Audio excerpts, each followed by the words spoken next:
I've talked before, jokingly, about the book, The Secret of Pool Book.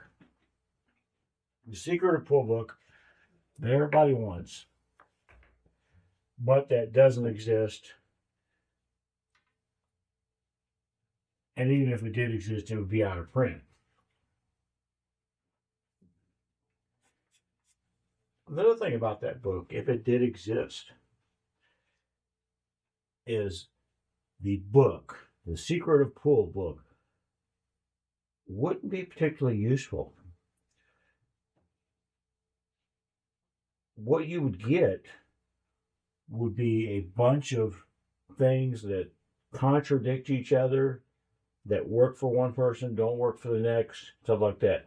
As I've said a million times, everybody is different. What might be a heck of a lot better than a book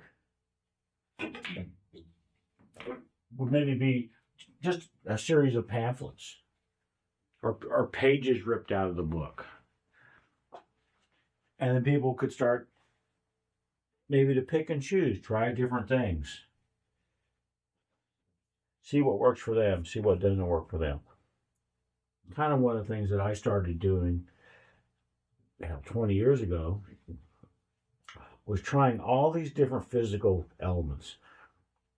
Shorter bridge, use the wrist, don't use the wrist. Stand up straighter, bend down lower. Further forward, further back. You name it, I've tried it. If I've thought of it, I've tried it. If I haven't thought of it and I think of it tomorrow, I'm going to try it tomorrow. Because it's fun for me. When I first started doing it, I had a little bit more of a motive than just, oh, it's fun. I kind of thought that if I try all this stuff, then eventually the cream will rise to the top. And I would eventually get to the point where everything that worked the best for me was up here, and that was going to be like, the Dave style. I have different names for all of my different shooting styles, mainly so I can remember them. Some of them were named after a place, like I've mentioned the shanty style before. That was a bar I used to play out of, and I played a certain way. Some of the styles are named after like a particular player that they're a little bit of an impersonation of. And some of them are just named after stupid stuff. Like the dippy stroke. I've mentioned the dippy stroke before. The dippy stroke for me, I got out of the movie Pool Hall Junkies. The actor, I don't even know if he could play, but he had a very pronounced dipping motion on shots. So when I do that, it works very well for me for banks, by the way. I just call it the dippy stroke. Where was I? So I'm thinking, I'm going to try all this different stuff. And then eventually, I'll know what is best for me. And I'll put all those puzzle pieces together, and I'll shoot with them, and I'll be in the Hall of Fame and all this and that. Well, this doesn't work that way. It did not work that way for me. And I think one of the reasons that it didn't work for me is that some of the elements are not compatible with each other. Oh, I hit that bad. See how bad I hit that? And I guess some of that is fairly obvious. If I have a physical element called a 5-inch bridge and have another one called a 15-inch bridge, those are not compatible. I'm talking about, I think, a little bit more than that. There's some types of strokes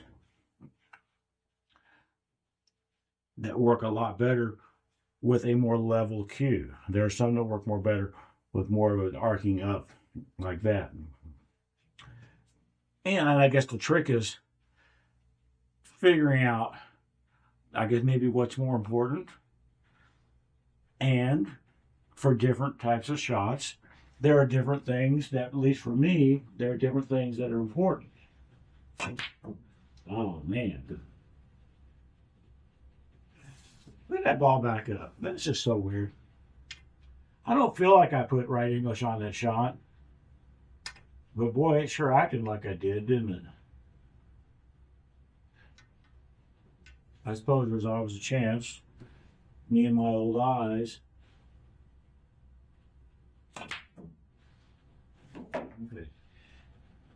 You never know. You never know. So the book, which doesn't exist and it's out of print, should really just be a series of pamphlets, a series of pages torn out of the book. People can use that because what I use is going to be different than what the next person uses and should be different. I don't believe that there's one single physical style that's going to work for everybody. I don't think that's the case. You know, I'm 5'8" on a good day. Whatever works for me is probably not going to be any good for somebody like Johnny Archer, who's what, 7'5" or 7'6", something like that. Probably wouldn't work the same way. It did be a huge coincidence. Somebody that weighs 100 pounds more than me or 100 pounds less than me. It's going to be different, and it should be. Heck, somebody a lot stronger or a lot weaker than me. There's all these millions of differences, and so many people are just looking for, well, they're looking for the secret of the pool. I was one of those people that was doing that, looking for that. I just think it's different for everybody. Within reason. If you decide that the secret of pool for you is to shoot like this, I'm just going to stand here and say, you're wrong. Prove me wrong.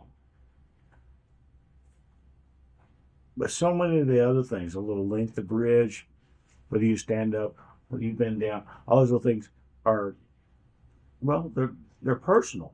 It's a personal thing. What do you do best with? What do you do best with this shot versus that shot? Is there even a style for me that I can use all the time? I don't think there is. There for a while, I thought there was. There for a while, I thought I could get everything cream and rise to the top, and I would have the Dave style. And then I thought, well, at least I'll have something that works pretty well for me.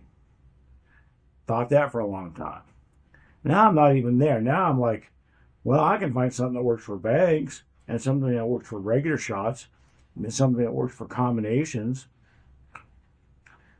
It would be ideal if I could get something that would work for all types of shots, I guess. Then you have to factor in a hard shot, a soft shot, a good lively stroke, or a dead stroke. So all these different things.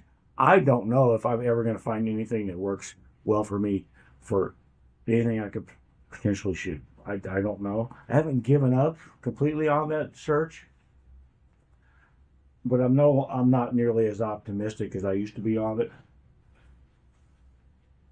And that's fine. It is still fun for me.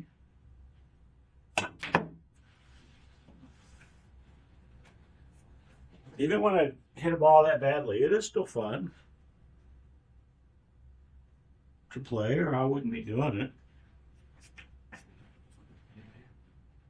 I play a game, a computer game called RimWorld. I don't know if anybody's ever heard of it.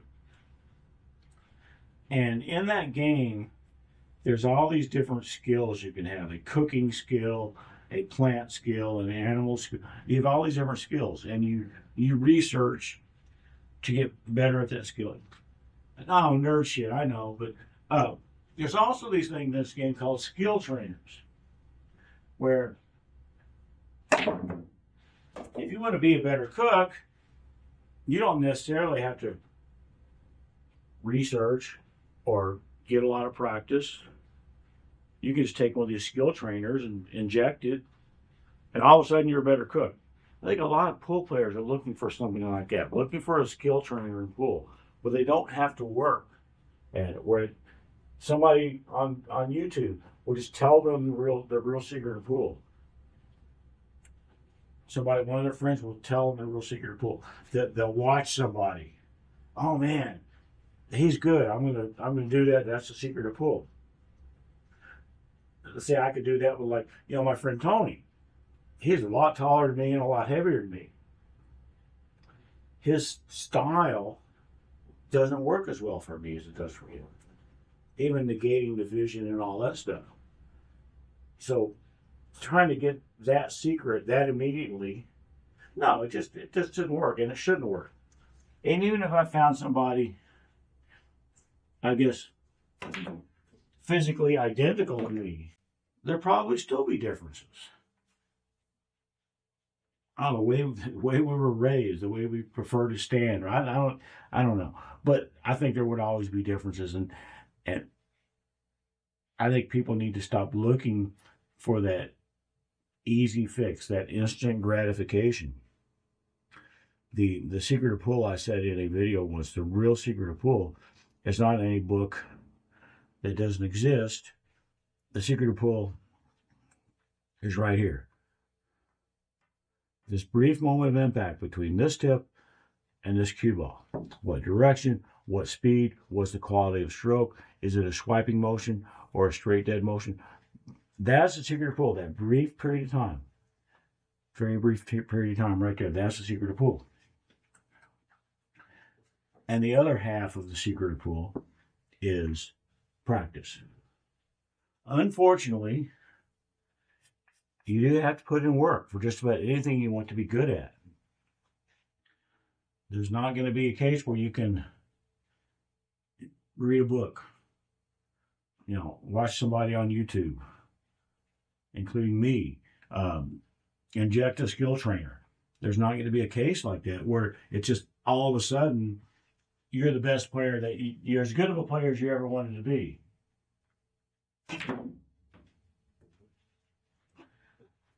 Man, people in general, not just pool players, don't always want to put in that type of effort. This is why I have to be really good at, well, just about anything. You have to kind of be a little bit crazy, a little bit obsessed with it. You look at people always talk about the work ethic of Shane or Federer. All the practice hours they put in, things like that. I think they have to be just a little bit crazy, too, to do that. Hell, even me, somebody on my level, I love to play pool, so I do it. I play, try to improve. I have to be a little bit crazy to just keep at anything. Especially, I've been playing for 40 years. Especially as progress gets slower and slower. 8 solid hours of practice for me 40 years ago would have done me a heck of a lot more good than 8 hours of solid practice right now. If that makes any sense. It sounded better in my head. No, I was not trying that 3 rails. That's crazy talk. I think I'm going to stop the video. I don't even know if it's recording. I've plugged in some lavalier mics and they're moving, but I don't have an icon on the camera that's telling me I have a microphone. So we're going to find out. And if not, maybe I could publish this anyway and you guys could practice your lip reading. Thanks, guys.